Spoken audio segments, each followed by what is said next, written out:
Supreme court से नैब case का फैसला आने के बाद एक और बड़ी खबर आ गई। अहम केस समाअत के लिए मुकर्रर कर दिया गया।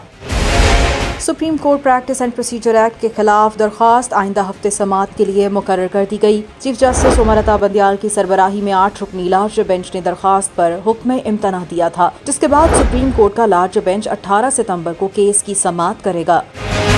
ज़राए के मुताबिक नए आने वाले चीफ जस्टिस काजी फायज ईसा हलफ उठाने के बाद बेंच तश्कील देंगे और प्रैक्टिस एंड प्रोसीजर एक्ट पर फुल कोर्ट बनाने का भी इम्कान है। प्रैक्टिस एंड प्रोसीजर एक्ट के खिलाफ उस वक्त की पीडीएम की हुकूमत ने फुल कोर्ट बनाने की इस्तदा की थी, जिसे अदालत ने मुस्तरद कर दिया था।